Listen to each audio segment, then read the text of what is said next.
we? Yes. Where is it? Mid-1540s. The owner of this villa, who's a man called Caldogno,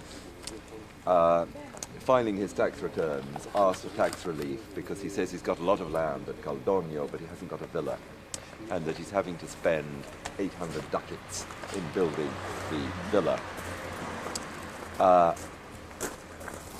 The next thing we have documented about it is the inscription you see there, which says Angelo Caldogno, the son of Losco, and the date 1570.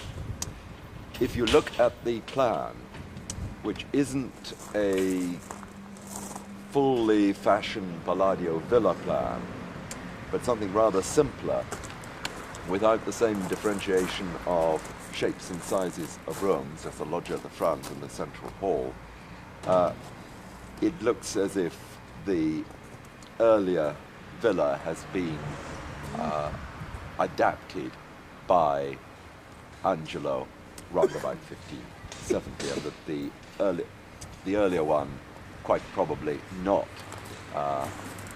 designed by Palladio, but just built with a traditional tripartite scheme, which one sees in all these buildings. There's always a central hall.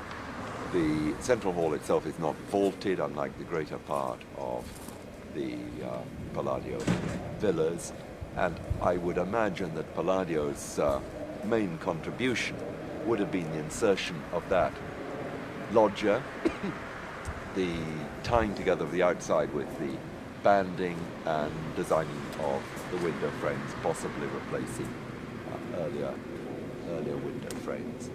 The other hypothesis that one can offer is that Palladio was involved right from the start, that this was a rather simple, cheap villa without vaults, and that some extra decoration was added to it by Angelo around about 1570, perhaps quite simply taking the brick piers and knocking them about to give a rusticated effect.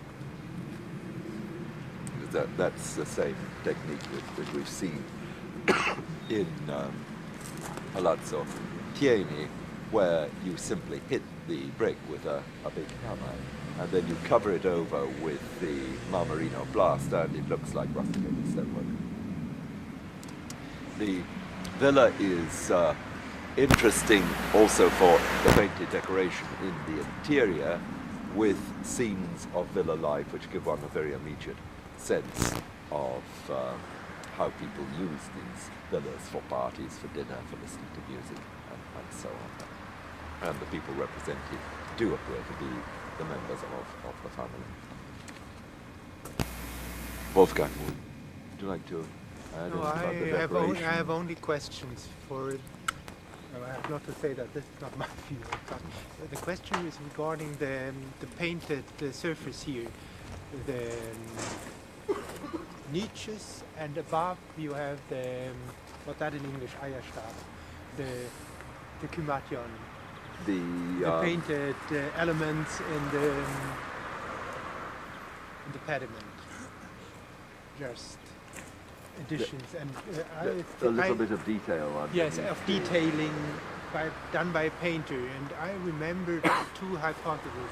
One is that 16th century and the other one is 18th century.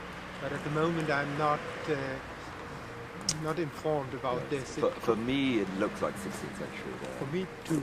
But with the niches. Yes, with the niches. The side facade, the quite clear remains of the imitation rustication. Mm-hmm. And here, in this case, this would be something like a counter program to the architecture, correcting a very simple sequence of forms, as you pointed out, with windows and openings, adding niches in a place where Palladio never would have added them. Yes. And so I wonder who is responsible for such a, let's say, counter program, such a change of the aspect of the villa. For once they were colored and obviously much more, the upper part painted, everything painted. Yes, brilliantly polychrome, which gives a completely different thing.